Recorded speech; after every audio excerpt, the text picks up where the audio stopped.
The judgment begins before sunrise. Cold mountain wind moves through the stone courtyard of Frost Hollow, carrying pine resin and damp earth and something older beneath both. Villagers crowd beneath the weathered banners, their voices so low they barely clear the tree-line. Even the children, who are usually restless during council gatherings, fidget and then go still. As though their bodies understand something their minds haven't reached yet. At the center of the courtyard, Alpha Kael Thorn cannot remember the last time silence felt this heavy. He keeps his eyes on the carved moonstone beneath his boots. Not because there's anything to see there. Because every time he lets his gaze drift toward the woman standing alone beyond the council circle, his certainty loosens. And he cannot afford that. Not today. Leora Ashwin waits exactly where the guards told her to stand. She wears no chains. She has not been forced to her knees. She simply stands, both hands folded in front of her, shoulders low, unhurried, while dozens of suspicious eyes follow every breath she takes. The pale cloak wrapped around her does almost nothing against the morning cold. She never pulls it tighter. It is as though she has already accepted something no one else in this courtyard can yet see. The oldest elder steps forward. The council has reached its decision. No one cheers. Kael hears only the distant cry of a hawk somewhere beyond the cliffs. Then nothing. For weeks, the council has argued deep into the night. Every strange illness. Every unexplained accident. Every violent outburst that seemed to come from nowhere and dissolve into nothing. Someone always found a way to trace it back to her. She arrived. Something terrible happened. She stayed. Another misfortune followed. No one could explain why. Not even Kael. What disturbed him most was something he could never admit aloud, not to the elders, not to anyone. Whenever Leora was near, the anger inside him grew quiet. The furious, tangled storms that had haunted him since he first became Alpha simply settled. Like a fire someone had finally thought to stop feeding. He should have felt relieved. Instead, the elders taught him to fear it. What kind of curse calms an Alpha, one had whispered. The kind that waits until it owns him. The words have lived in him since. He cannot shake them loose. The elder turns toward him now. Alpha. Every face in the courtyard follows. The decision belongs to him alone. Kael finally forces himself to look at her. Leora meets his eyes without accusation. Without desperation. Without the flinch of someone bracing for a blow. That unsettles him more than tears ever could. He had expected her to argue. To demand proof. To defend herself with the steady, patient logic she always used in the healing house. To give him something, anything, he could push back against. Instead. She only waits. His throat tightens. By ancient law, once the sentence is spoken aloud before a full council, it cannot be withdrawn without destroying the authority of every Alpha who comes after him. Leadership doesn't leave much room for doubt. It leaves none for regret. Kael hears his own voice before his heart catches up to the words. Leora Ashwin. The name echoes across the stone walls. Settles. By the authority entrusted to me by Frost Hollow. He pauses. Just long enough for the silence to become unbearable. I banish you beyond Black Ridge. The wind seems to stop. You will not return unless summoned by the Alpha. Some villagers lower their heads. Others exhale quietly, like survivors of something long and exhausting. A mother wraps both arms around her young son. Several warriors look away from Leora entirely. Only Branna, the village's oldest healer, closes her eyes. Her lips press together. She says nothing. Leora bows her head. I understand. That is all. No plea. No anger. No bargain quietly offered in exchange. Her calm spreads through the crowd faster than panic would have. People exchange uncertain glances. There's something almost unnerving about a woman standing at the edge of exile and feeling peaceful. Kael cannot explain the disappointment settling in his chest. Some part of him had been waiting, had been hoping, that she would give him a reason to stop this. A word. A fight.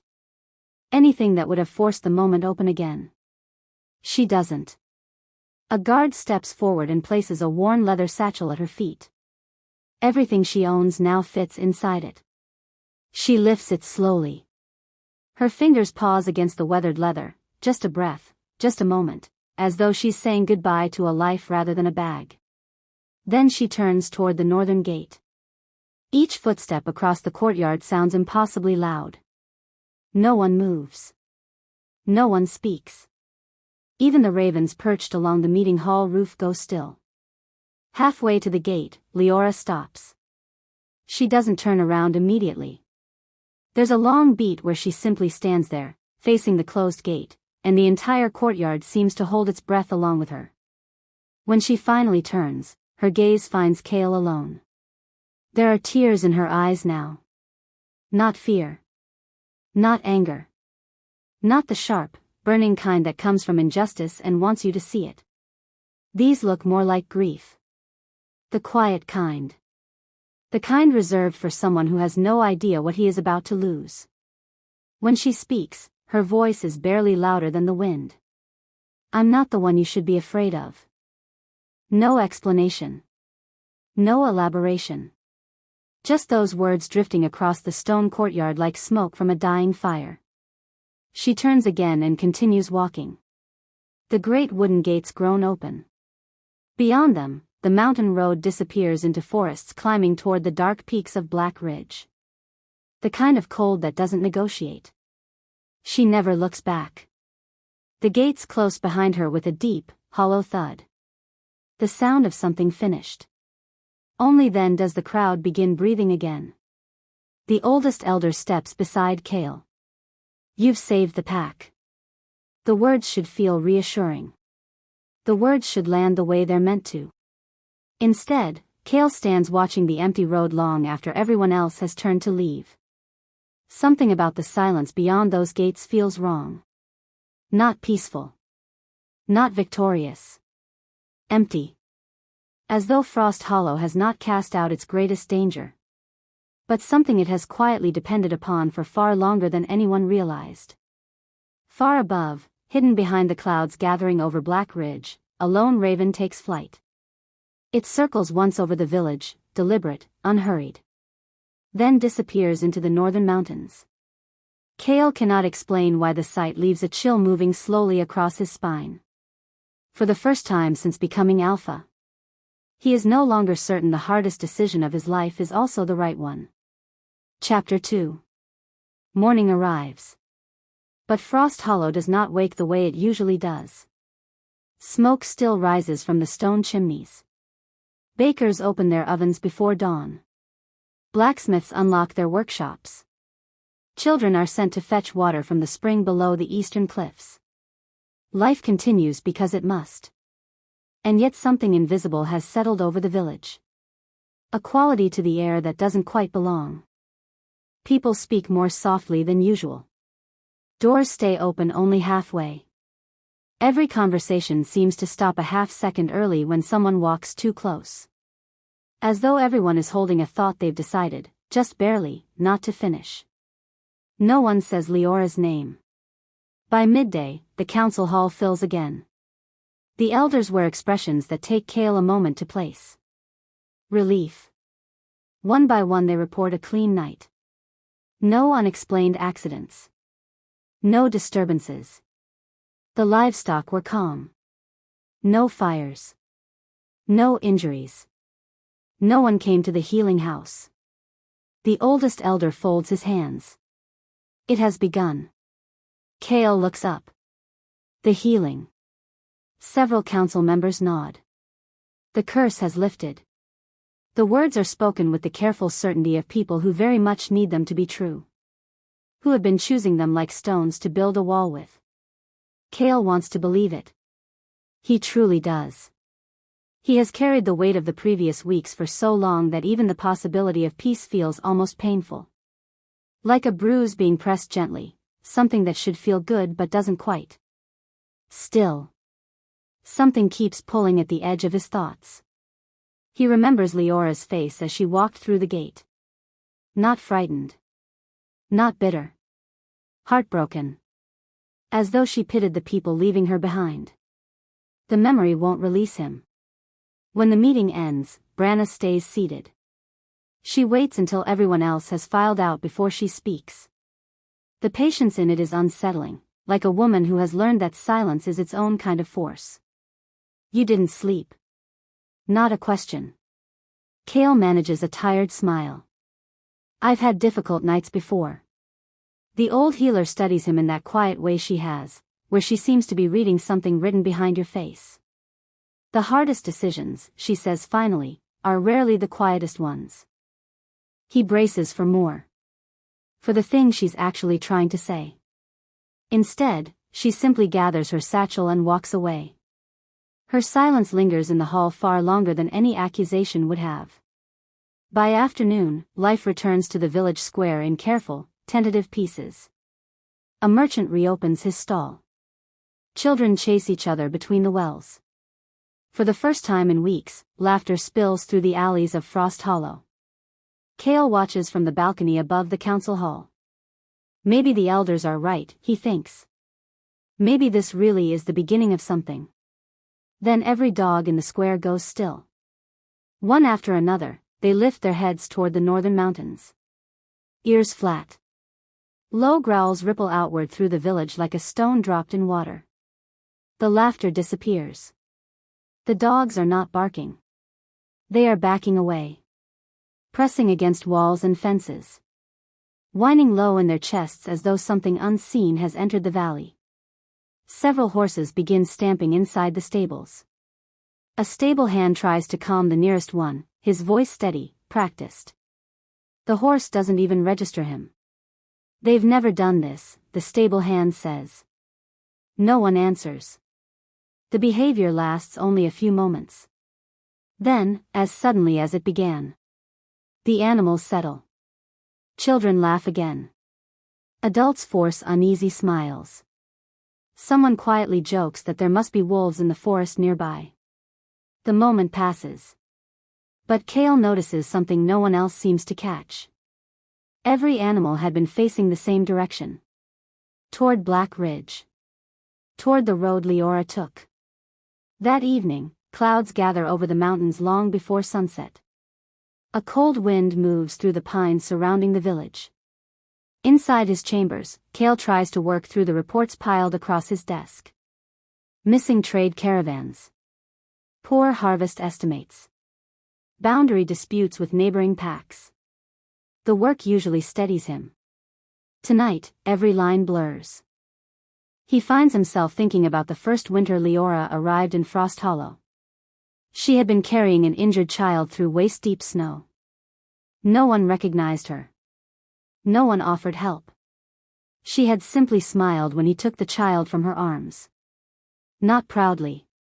Not timidly. Just, gratefully. He cannot remember ever asking where she came from. A sharp knock interrupts the memory.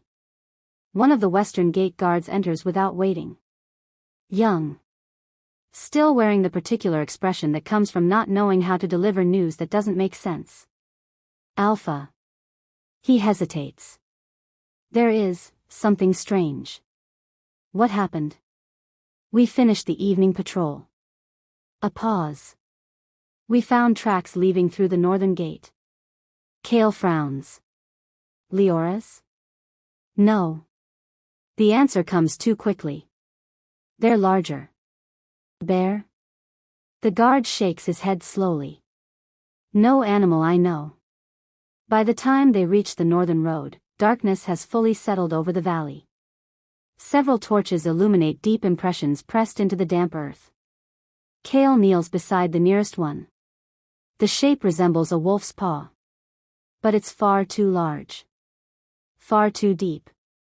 Almost as though whatever made it carried an impossible weight on the way through. The tracks lead away from Frost Hollow. Not toward it.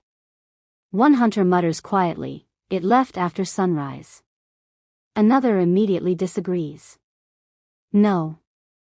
It came after sunset. The two men look at each other. Both sound completely certain. Neither can explain why their memories are different. The hairs rise along the back of Kael's neck. He says nothing. He studies the forest surrounding the road instead. Everything is still. No birds. No insects. Even the wind seems unwilling to move through the trees. Without warning, every torch flickers at once. Then steadies. A young scout points toward the dark space between the pines. I thought I saw someone. Everyone turns. Nothing. Only empty forest. The scout slowly lowers his bow. I'm sorry. I could have sworn.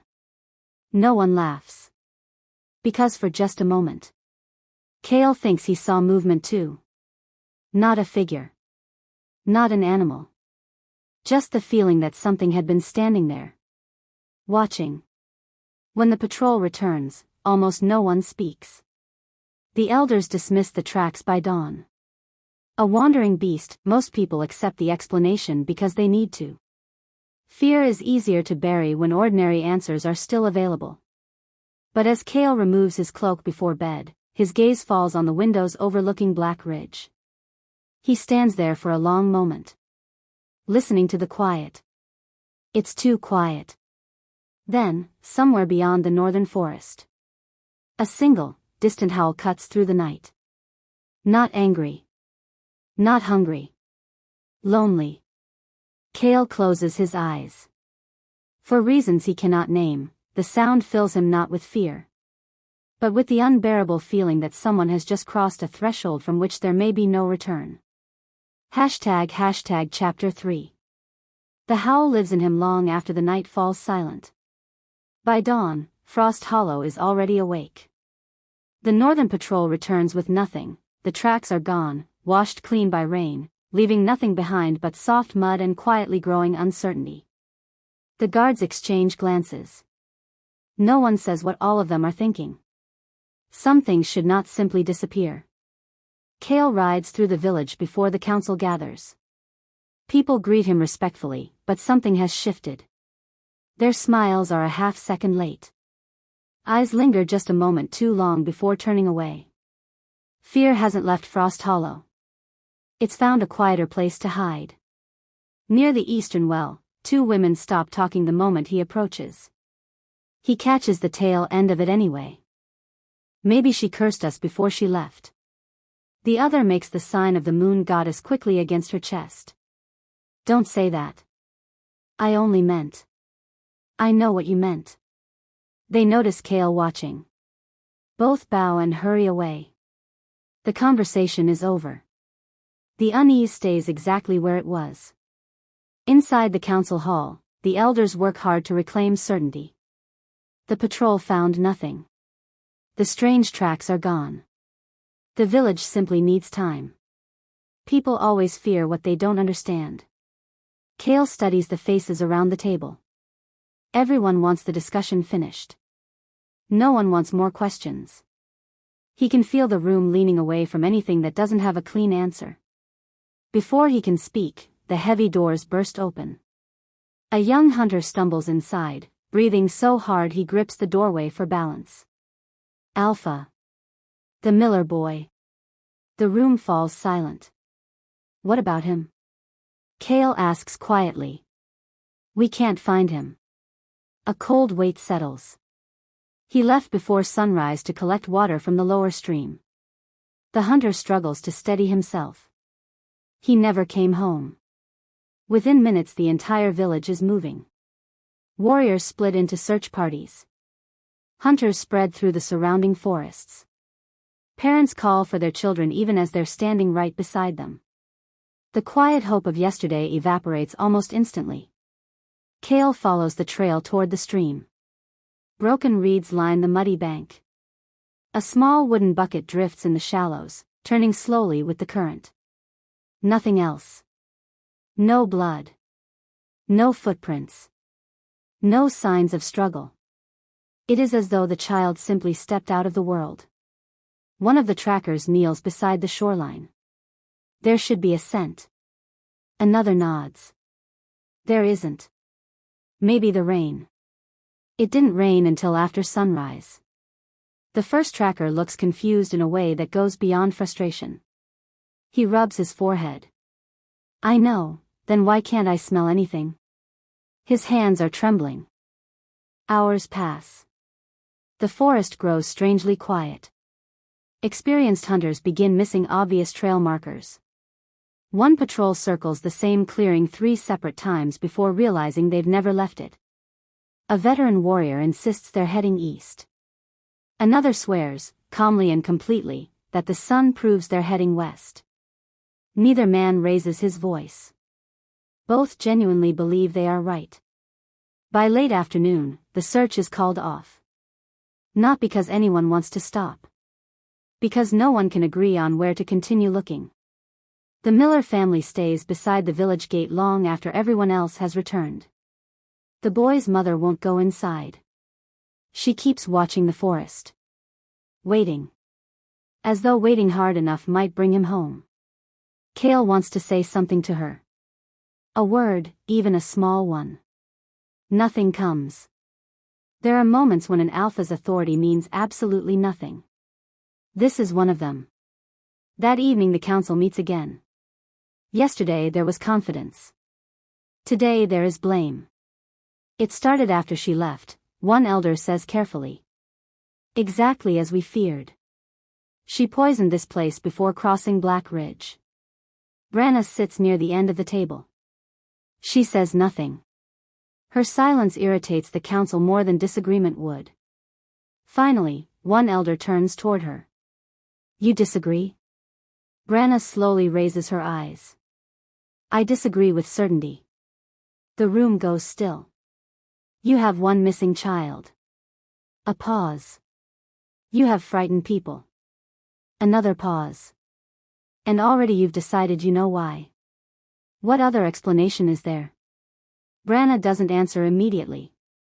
Instead, she looks at Kael. Have you been sleeping well, Alpha? The question catches the room off guard.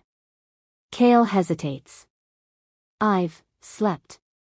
That wasn't my question. He remembers waking repeatedly through the night. Dreams he can't pull back into consciousness. The persistent, sourceless feeling of someone standing just beyond the edge of his vision. No, he says finally. Branna nods once. As I expected. One elder scoffs. What does that have to do with anything? The old healer gathers her satchel and stands. Perhaps nothing. She moves toward the door. Perhaps everything. No explanation. No accusation. Only another question left open in her wake. Night settles over Frost Hollow beneath thick clouds that swallow both stars and moon. Kael walks the wooden palisade alone. He rarely does this without guards. Tonight he wants the silence. Below the cliffs, the forest stretches away into darkness. Somewhere beyond those trees is Black Ridge. Somewhere beyond Black Ridge. Leora. He wonders where she sleeps tonight. Whether she found shelter before the rain. Whether she's eaten. The thoughts arrive without invitation. He tells himself they change nothing. He doesn't send them away. A shout from below shatters the quiet. Alpha. He turns. 2 guards running toward him, one supporting the other, whose face is streaked with blood. What happened? The wounded guard struggles to speak. We were changing watch. He glances toward the western tower as though afraid it might hear him. Darren attacked me. Darren? He drew his sword. Why? I don't know. Moments later, Darren is brought into the courtyard by 3 other warriors. His hands shake so violently that he holds them against his own chest as though trying to stop them. His expression is not anger. I didn't mean to. Kael steps toward him. What happened? I saw. Darren's breathing quickens. He looks toward the darkness beyond the walls. I saw someone standing beside him. A tall figure. A shadow. His voice drops. It whispered that he was about to kill me. The injured guard stares. I never moved. I know. Darren closes his eyes. I know that now. The silence that settles over everyone gathered is a particular kind. Not disbelief. Not anger. Darren is not lying. It's written across every line of him. He truly believes what he saw. Kael looks toward the darkness beyond the walls. For the first time since Leora's exile, a thought enters his mind that refuses to leave. What if the danger was never the woman who left? But whatever left with her? Chapter 4. The question follows him long after the courtyard empties. What if the danger was never the woman who walked beyond Black Ridge, but whatever her absence has left behind? He tells himself it's exhaustion. Exhaustion and nothing else. By sunrise, Frost Hollow is changing in ways that no longer need explaining away. The village market opens late. Several merchants never arrive. Those who do avoid looking one another in the eye, as though even casual conversation has become a risk. A baker accuses his apprentice of stealing flour. Minutes later he apologizes with genuine, bewildered confusion. I don't know why I said it. The apprentice nods, but doesn't look convinced. Near the eastern well, two brothers argue over a broken wagon wheel. They have repaired wagons together since they were boys. Today one reaches for a hammer as though preparing for a fight. The other freezes. Neither can explain how a simple disagreement becomes something uglier in the space of a breath. Before either man swings, Kael steps between them. Enough. His voice echoes through the square. Both brothers lower their heads. Ashamed. Confused. One quietly says, I thought he hated me. His brother blinks. I've never hated you. The silence that follows hurts more than the argument did. Kael notices something that stays with him. Neither man sounds like he's making excuses. Both genuinely believed what they felt only moments ago. Whatever it was, it passed like weather, quick, total, and then gone. By afternoon, similar moments spread throughout Frost Hollow. A shepherd abandons half his flock, convinced wolves are hiding among the sheep. Children refuse to enter the schoolhouse after insisting someone is calling their names from empty rooms. A young mother bursts into tears after accusing her daughter of lying about a toy that turns up exactly where the child said it was. Small fears. Ordinary misunderstandings. Each one growing into something sharper before dissolving as quickly as it came. As though invisible hands keep turning ordinary doubt into certainty. The council gathers before sunset. No one speaks with confidence anymore. Maps cover the oak table. Reports pile higher than anyone can organize. The missing boy. The attacks. The arguments. The vanishing tracks. Every hour brings another problem. One elder slams his hand on the table. This is exactly why she must never return. Kael slowly raises his eyes. You still believe she's causing this? The elder hesitates. It began after her exile. It also began after she left. A pause. Is there a difference? No one answers immediately. Because for the first time, Kael isn't sure either. Another elder clears his throat. If fear is spreading, we strengthen patrols. If distrust is spreading, we shorten gatherings. If neighboring packs hear about this, he leaves the sentence unfinished. Everyone understands. An alpha who cannot control his own territory becomes vulnerable very quickly. Weakness attracts enemies. The discussion turns practical. Food stores. Guard rotations. Border security. Kael listens without hearing much of it. When the meeting finally ends, twilight has settled over the village. Instead of returning to his chambers, he walks toward the narrow path that leads to Leora's cottage. Few villagers notice. Those who do pretend not to. Then something changes. Entire pages have been scratched so thoroughly the parchment has nearly torn apart. Not burned. Not stained. Deliberately erased. Whatever was written there, someone wanted it completely gone. Page after page. Every important section destroyed. Only near the end does he find something untouched. The ink is faded. The handwriting trembles more than elsewhere. If they ever send me away. The next line is gone. He swallows. Below that, the final surviving words. Asterisk, do not let him face it alone. Asterisk. No name. No explanation. No signature. Just a warning meant for someone who never received it. A knock at the open door startles him. He turns. Branna stands on the porch. She doesn't ask why he's there. She sees the notebook in his hands, and for the first time since Leora's exile, real sadness crosses her face. So, she says quietly. You found what she hoped you never would. You knew about this? I knew she kept records. A pause. I knew she tried to protect everyone. Her answer is careful. Measured. Honest in the way that only partial truths ever are. Kael steps closer. What am I missing?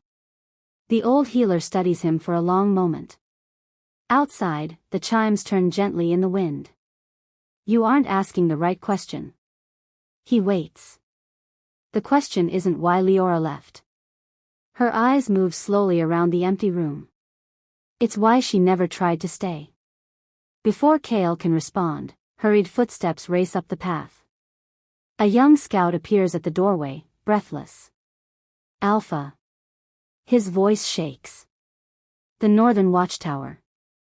The men there have turned their weapons on each other. Branna closes her eyes. Not in surprise. In recognition. Kael looks from the terrified scout, to the notebook in his hands, then toward the dark outline of Black Ridge beyond the village. For the first time, he no longer feels like he's chasing answers. He feels as though the answers have been waiting for him. And he has arrived far too late. Chapter 5. The northern watchtower stands in complete silence by the time Kael arrives. Torches still burn along the wooden platform, their flames bending in the cold mountain wind. But the men stationed there no longer resemble disciplined warriors. Some sit against the walls, staring blankly into the darkness beyond the trees. Others avoid looking at one another altogether. The smell of fresh blood hangs in the air. Not much. Just enough to remind everyone how close the night has come to ending differently. Darren, the captain of the tower, kneels beside one of the injured guards. His sword rests several feet away. He surrendered it himself. The moment Kael steps onto the platform, every warrior rises. Everyone except the wounded guard. Kael's gaze settles on Darren. Tell me exactly what happened. Darren doesn't answer immediately. His hands remain clasped so tightly his knuckles have turned white. Finally, he speaks. We were changing shifts. He looks toward the forest. I heard someone whisper my name. No one else reacted. I thought the others were pretending. Kael says nothing. I looked toward the trees. His breathing grows uneven. And I saw someone standing between them. The figure looked familiar. Who? I couldn't tell. It stayed just beyond the torchlight. Another long silence. Then it smiled. Several warriors lower their eyes. Not because they doubt him. Because they heard him screaming only minutes earlier. I remember drawing my sword. I remember believing Rowan was reaching for his. Darren turns toward the injured guard lying nearby. He never touched it. His voice cracks. I attacked him before he even understood what I was doing. Rowan slowly opens his eyes. I wasn't reaching for my weapon. I was reaching for you. The words leave the tower heavier than any accusation. Kael looks from one man to the other. Both speak with complete sincerity. Branna kneels beside Rowan and checks his bandages without interrupting the silence. After several moments, she asks one question. Darren. He looks at her. When you saw the figure, how did you feel? He answers without hesitation. Certain. Certain of what? That if I didn't strike first. His jaw tightens. I would die. Branna nods, almost sadly. As certainty often begins. One elder scoffs from behind Kael. Fear makes people imagine things. Branna doesn't argue. She rises and moves to the edge of the watchtower, looking out over the fog settling between the pines. Fear rarely creates the same lie twice, she says quietly. Everyone waits. But something else can. The elder folds his arms. You're speaking in riddles. No, she turns slowly. I'm speaking carefully. Kael watches her. She's choosing her words the way someone moves through a dark room, slowly, deliberately, each step placed before the next. Not because someone might overhear. Because someone might misunderstand. As the wounded guards are escorted back toward the village, Kael stays behind. From the watchtower he can see nearly every path into Frost Hollow. And beyond, Black Ridge rising through the northern forest, its peaks hidden beneath low clouds. Somewhere beyond those mountains, Leora walks alone. He wonders whether she has any idea what is happening here. Or whether she expected it. The thought unsettles him in a way he can't quite name. Branna joins him at the railing. For several minutes neither speaks. The quiet between them feels, strangely, like the most honest thing that's happened all day. Finally, when did you first meet Leora? The old healer smiles faintly. Long before you became Alpha. Why did she come here? She never answered that. And you never asked. People carrying heavy burdens usually reveal them when they're ready. He lets out a slow breath. Everyone keeps acting like they know something. They know pieces. I need more than pieces. I know. She looks toward the mountains. So did she. He studies her carefully. She trusted you. Yes. Did she trust me? Branna's expression softens. Enough to stay. The words settle between them. Enough to stay. Not because she belonged here. Because she chose to. Late that night, Kael returns to the council hall alone. He lights a candle and begins marking every strange incident on the map spread across the long table. Every report. Every disturbance. Every location. He expects to find a pattern spreading outward from Black Ridge. An approaching threat. Something with direction. Instead, the incidents aren't spreading at all. They're gathering. Around him. He traces each mark again. Closer. Closer. Every path leading back toward a single point, the Alpha's lodge. The realization moves through him slowly, the way cold water does. Behind him, every candle in the council hall dims at the exact same moment. He turns. No one. Just shadow where the light used to be, and the unmistakable, skin-deep feeling that something is standing just beyond the edge of it. Watching him. Waiting. For the first time since Leora crossed the gates of Frost Hollow. Kael begins to understand that the target of everything happening to the pack has never been the village. It has been him. Chapter 6. He doesn't sleep. The maps remain spread across the table until dawn, their edges curling beneath dying candlelight. He redraws the pattern twice. Then a third time. Nothing changes. The first bell of sunrise echoes through the village. Almost immediately, another follows. Not the morning bell. The alarm bell. Kael is already moving before the second strike fades. Outside, villagers pour into the square. Faces that days ago carried cautious relief now wear open fear. Mothers pull children close. Traders abandon their stalls mid-setup. Even the wolves inside the training enclosure pace restlessly, ignoring every command. A young scout pushes through the crowd. Alpha. He struggles to catch his breath. The Eastern Grain Store. Kael doesn't wait for more. The heavy doors stand wide open when he arrives. Sacks of grain have been ripped apart, spilling across the floor like fresh snowfall. Nothing stolen. Nothing broken except the locks. The caretaker stands trembling near the entrance. I locked it. I swear I locked it. Kael kneels beside the shattered latch. No axe marks.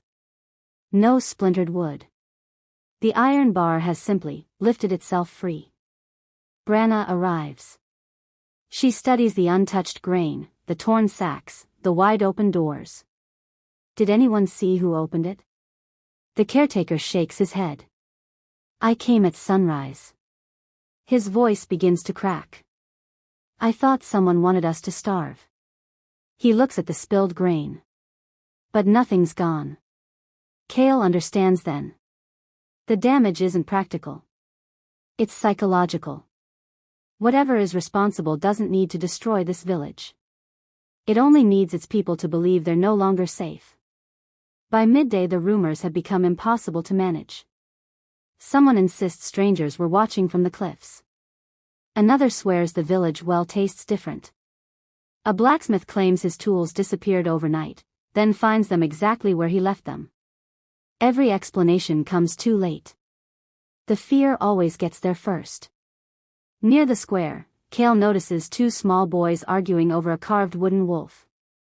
Their father steps between them. Neither child is crying. Both genuinely believe they're telling the truth. The father sighs and reaches into his own pocket. A second wooden wolf. The toy had never been missing. The boys look at each other in confusion. For a brief moment, Kael catches something in their faces. Not anger. Not embarrassment, exactly. The look of someone waking from a dream they hadn't known they were inside.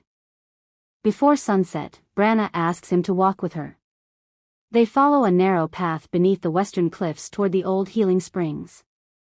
Few people visit anymore. The cracked stone benches are covered in moss.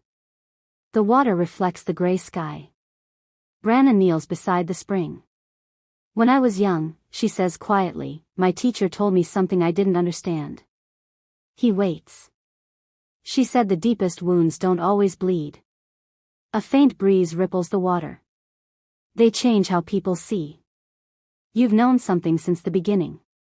I've suspected. That isn't the same thing. No. It isn't. She cups a little water in her hands, then lets it go. Do you remember the moonfall, right? The question catches him sideways. I remember surviving it. Do you remember all of it? Kael opens his mouth. Then stops. Fragments return. The circle of standing stones. Cold rain. Voices chanting. Pain so complete he believed his bones were splitting apart. After that. Nothing. I thought I lost consciousness. Branna says nothing. The silence itself is an answer. Memory doesn't simply disappear, she says finally. Sometimes, a pause. It is taken. Before he can ask what she means, hurried footsteps on the forest path. A hunter appears, face pale.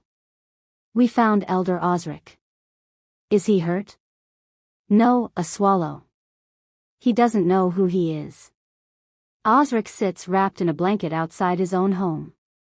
The oldest council member stares at the people gathered around him with the calm, polite expression of someone meeting strangers for the first time. His daughter kneels beside him, tears on her face. Father. He turns toward her kindly. I'm sorry. Have we met? Kael crouches beside him. Osric. Nothing. You've served this pack for 40 years. The old man smiles apologetically. I wish I could remember. Branna checks his eyes. His pulse. His breathing. All of it normal. Too normal. No fever. No injury. No stroke. Only absence. As though someone has quietly removed part of him. The gathered villagers begin whispering. It isn't natural. It's spreading. First the child. Now this.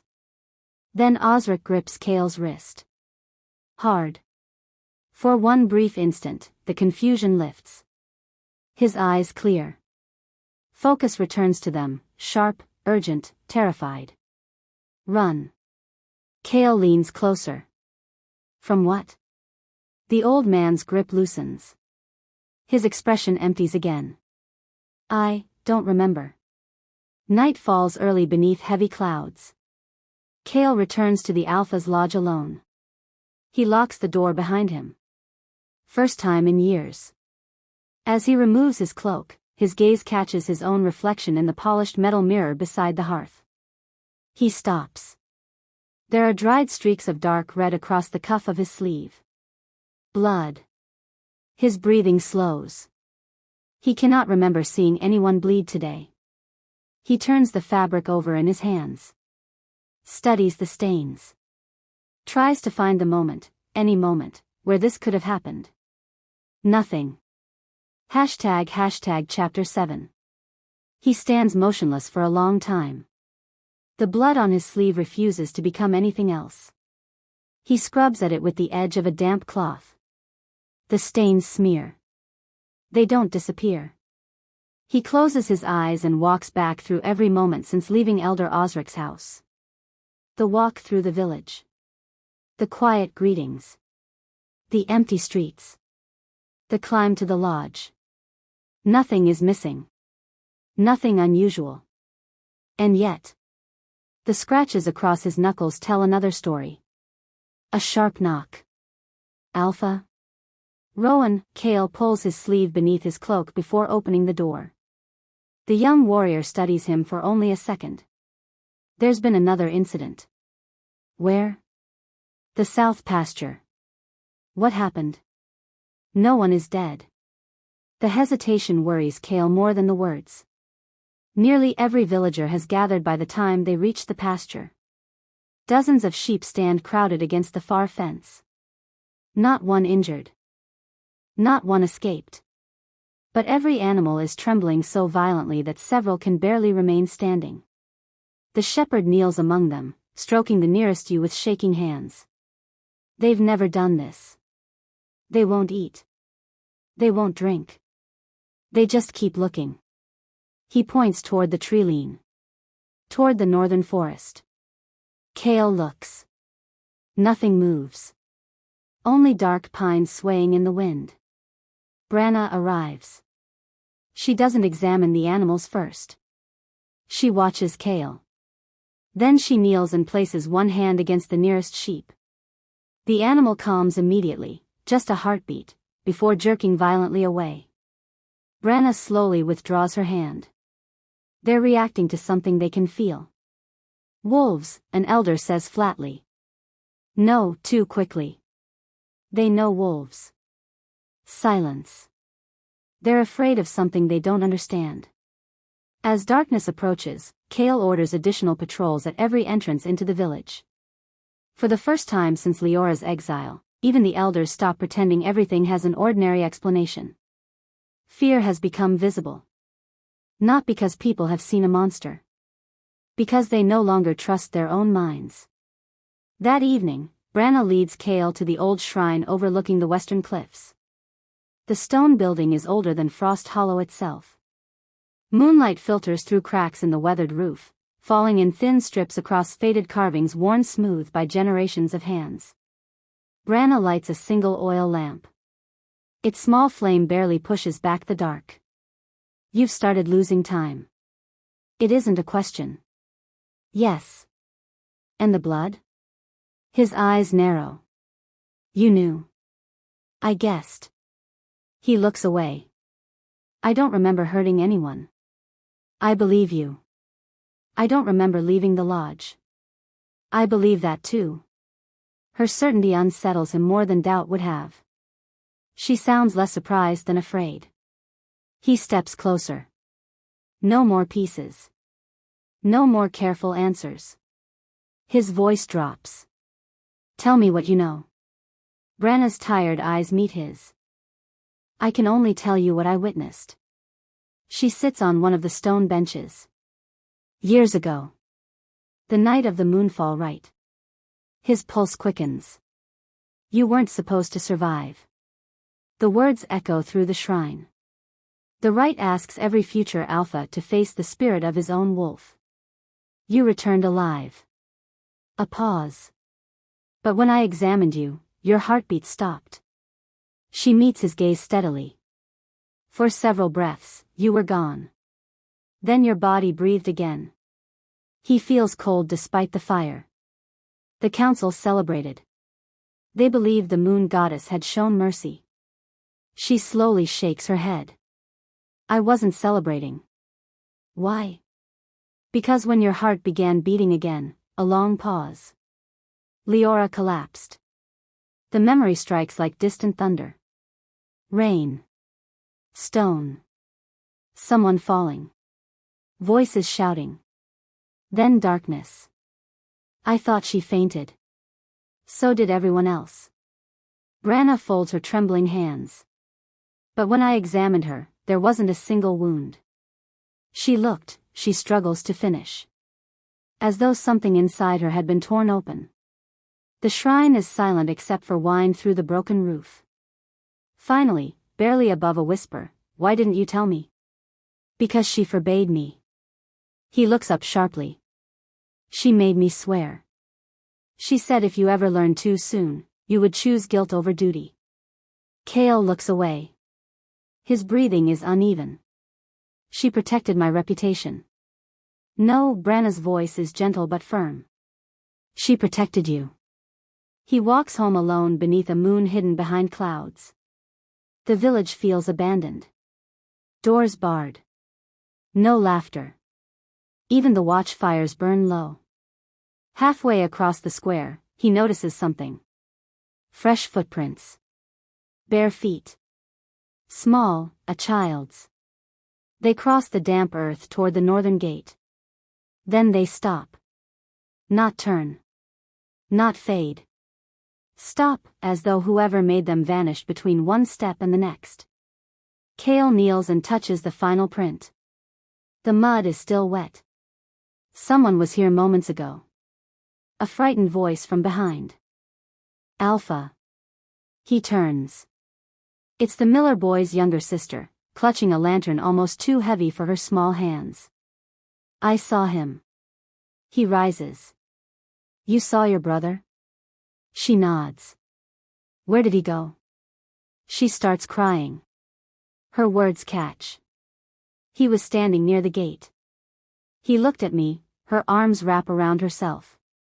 But his eyes. They weren't his anymore. Cold wind rushes through the empty square. The lantern flame flickers. And then every wolf inside Frost Hollow begins howling. Not one. Not several. Every wolf. The sound rolls across the valley with such force that villagers throw open their shutters. The wolves aren't facing the forest. They aren't facing Black Ridge. Every one of them is staring toward the Alpha's lodge. Toward Kael. And for the first time, he sees in their eyes the same thing that has been quietly growing across the faces of his people. Not fear of something approaching. Fear of something already here. ## Chapter 8. The howling doesn't stop. It rolls across Frost Hollow in waves, echoing from the cliffs until every house seems to tremble beneath it. Villagers pour into the streets with lanterns and spears. Warriors instinctively form a circle around Kael, though none of them can explain why. Every wolf is fixed in the same direction. Toward him. Not growling. Not preparing to attack. Watching. Kael has stood before enemy alphas without flinching. Now, beneath the gaze of his own pack's wolves, something colder than fear settles in him. Recognition. As though the animals sense something he cannot. One by one, the wolves lower their heads. The howling ends. The silence left behind is somehow worse. Branna leads the wolves back toward the enclosure. They obey without resistance, but each one hesitates before entering, glancing back at Kael over its shoulder. She notices. She says nothing. She doesn't need to. Morning arrives under heavy gray skies. Frost Hollow looks exhausted. Fewer chimneys smoking. Shops closed. People gather in small clusters, speaking in whispers that stop whenever the Alpha passes. Not because they distrust him. Because they no longer know what to believe. At the council hall, every elder is already waiting. This cannot continue. Our people are terrified. The oldest elder slams his palm on the table. And now the wolves stare at our Alpha. The room goes painfully quiet. No one finishes the thought. They don't have to. Kael finishes it himself. You think I'm responsible? Several elders look away. One finally answers, we don't know. That hurts more than accusation ever could. Before the meeting can go further, hurried footsteps in the corridor. Rowan enters, still in his night patrol cloak. There is someone at the northern gate. Who? A traveler. Few outsiders reach Frost Hollow without sending word ahead. At the gate they find an elderly woman wrapped in a faded blue cloak dusted with snow. Her horse is exhausted. So is she. She surveys the village with the careful eyes of someone searching for memories rather than directions. When her gaze finds Branna, she slowly bows her head. It has been many years. Branna's expression shifts, not relief, something older. Recognition. You shouldn't have come. I didn't have a choice. The woman turns toward Kael. Studies him for a moment that goes on just a little too long. So, you survived. An uneasy ripple through the gathered warriors. Kael steps forward. You know me? I knew the boy. Her eyes linger. I'm not certain I know the man. Inside the council hall, the woman warms her hands before the fire. My name is Melis. No one recognizes it. Branna does. She closes her eyes briefly, as though confirming something she's been afraid of for years. Melis reaches into her cloak and removes a small bundle wrapped in waxed cloth. She places it on the table. Inside, a smooth black stone carved with faint silver markings. The room seems colder the moment it's uncovered. Kael feels something tighten in his chest. What is it? A seal. For what? She doesn't answer immediately. Instead. Have you been waking in places you don't remember going? Kael says nothing. His silence is enough. Have you lost hours? Silence. Have your people begun fearing one another without reason? The council shifts uneasily. Melis nods to herself. I was already too late. An elder stands. If you know something, speak plainly. I intend to. She looks at Kael. But not here. Branna leads them to the old archive beneath the healing house. Cedar shelves and aging parchment. Dust drifting through thin beams of light. Melis walks directly to the oldest section. Without hesitating. As though she's been here before.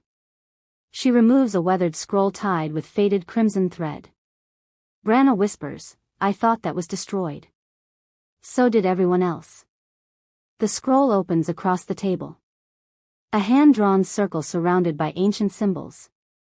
At its center, the standing stones where the moonfall rite took place. Kael's heartbeat quickens. Melis places one finger at the center of the drawing. This is where you died. The room freezes. You were only gone for moments. A pause. But sometimes, moments are enough. Kael forces himself to speak. I lived. You survived. She looks at him with unmistakable sadness. But survival and completion are not always the same thing. Her finger moves outward, tracing a symbol at the edge of the circle. The rite binds an Alpha's spirit completely to his wolf. Yours never finished. The archive is absolutely silent. What does that mean? She reaches into the scroll and removes a second sheet hidden beneath it. Much newer. Covered in careful handwriting. Branna recognizes it first. Leora. Melis nods. She sent these to me years ago. Kael reaches for the pages. His hands hesitate before touching them. Leora's handwriting fills every line. Steady. Orderly. Familiar in a way he didn't expect. Near the bottom of the first page, one sentence is underlined. If I ever fail, do not tell him until there is no other choice. ## Chapter 9. The better question. Mayla's voice is barely louder than the crackle of the oil lamp. Is what she has been protecting everyone else from. Kael stares at her. He wants to demand something clearer. Something solid. Something he can hold. Instead he hears himself ask. Everyone? Not just you. Branna lowers herself onto a wooden chair. Her shoulders seem smaller than they did moments ago. As though carrying this silence for years has finally become too heavy to hold upright. Kael looks between the two women.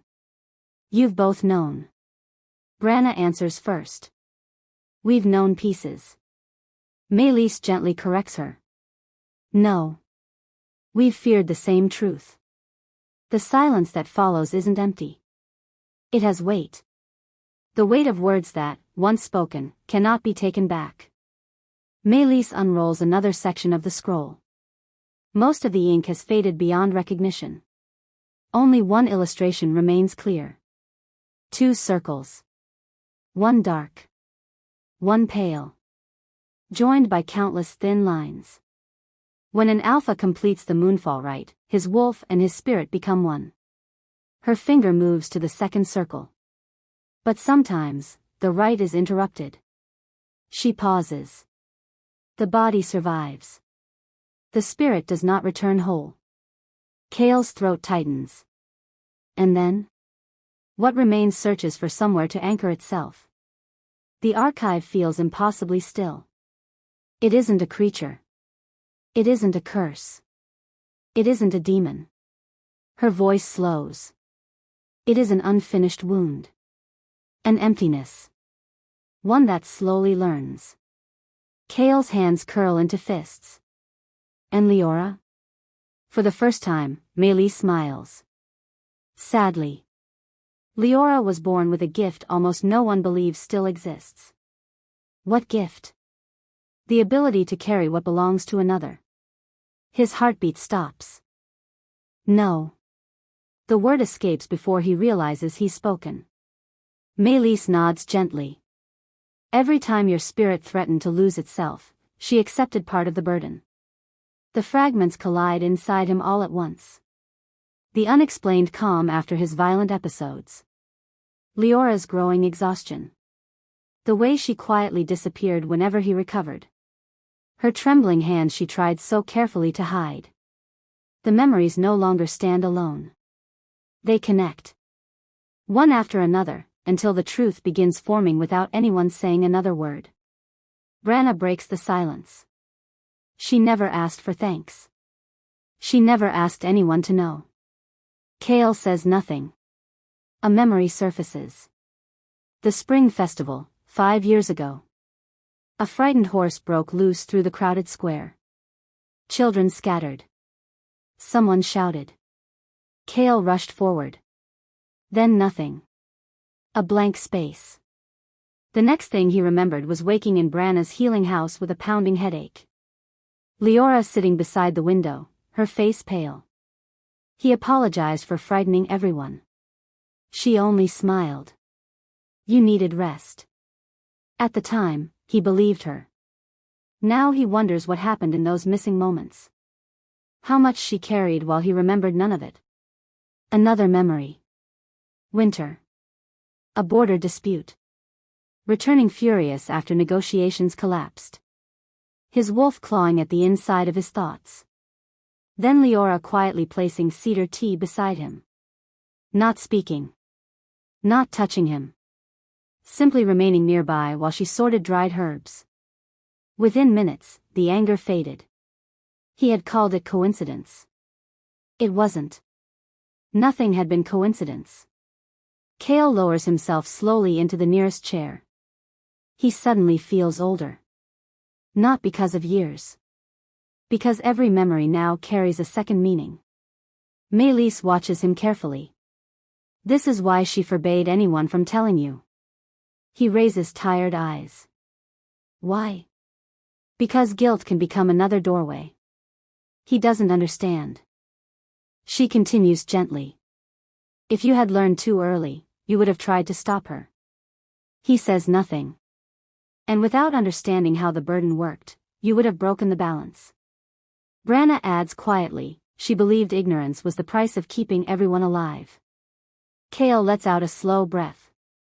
Every decision she made had been made alone. A loud knock from above. Rowan's voice at the archive entrance. Alpha. The urgency in it pulls Kael to his feet immediately. What is it? The young warrior descends 2 steps at a time. His face has completely drained of color. The Western Patrol, they found the Miller boy. Hope moves through every face in the room. Alive? Rowan hesitates. Just long enough for the answer to become obvious. No. The room falls silent. They found him standing beside the old standing stones. Kael's heartbeat pounds. Injured? He wasn't moving. Dead? Rowan struggles. I don't know. A pause. He was breathing. But he wouldn't respond. He just kept, his voice breaks. Staring at the stones. Melis closes her eyes. Too soon. Kael turns sharply. What does that mean? Before she can answer, another warrior appears at the top of the stairs. Shaking so violently he can barely remain standing. Alpha. You need to come. He grips the doorframe. Now. What happened? It's Elder Osric. Kael's chest tightens. What about him? He remembers. A single beat of hope. Then the warrior finishes. He remembers everything. Silence. But, his voice drops almost to nothing. He says the thing inside you has finally started looking back. No one in the archive moves. No one speaks. Kael stands frozen, unable to decide which part of that sentence terrifies him more. That something may truly be inside him. Or that. Until now. It may never have known he could see it too. ## Chapter 10. No one speaks as they leave the archive. Villagers step aside the moment they see the Alpha approaching. They search Kael's face for reassurance, and today he has none to offer. Only hours ago, he believed the village was unraveling because of something unseen. Now he carries a far heavier possibility. The danger may have been walking among them all along. Wearing his face.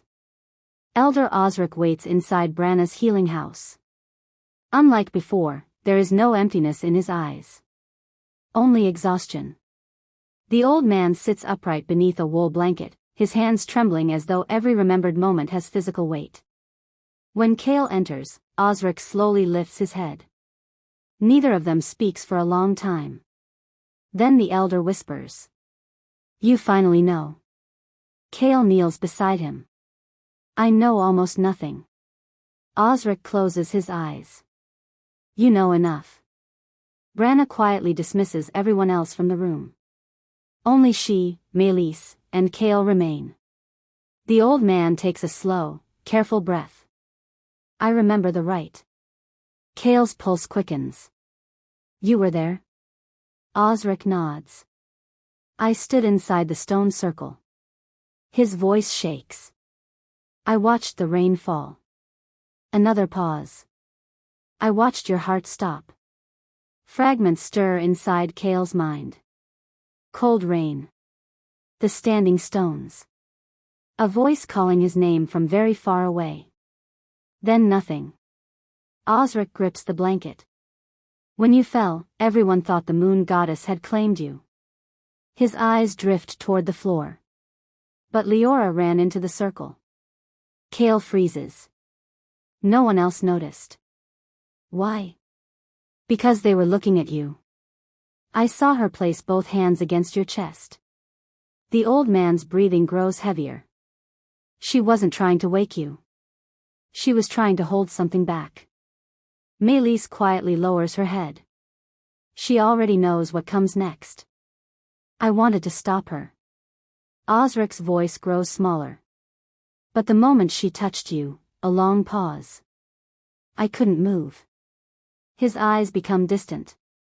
As if the world itself had stopped breathing. Kael says nothing. He cannot. Every answer has created 3 new questions. Every truth has revealed something larger behind it. Branna quietly pours water into a clay cup and places it before the elder. Osric barely notices. When your heart began beating again. Hers almost stopped. Kael closes his eyes. The image forms on its own. Not because he remembers it clearly. Because he finally understands the pieces that never made sense. Every unexplained weakness. Every pale morning after one of his episodes. Every time Leora quietly disappeared before anyone could thank her. She had never been recovering from illness. She had been surviving him. Outside, heavy clouds gather over Black Ridge. The wind rises without warning. Shutters begin striking against stone walls throughout the village. A young healer rushes inside. Branna. The wolves won't stay in their enclosure. They're trying to climb the fences. Branna and Melis exchange a brief glance. Neither looks surprised. Only concerned. Kael steps outside. Nearly every wolf in Frost Hollow has gathered along the northern fence.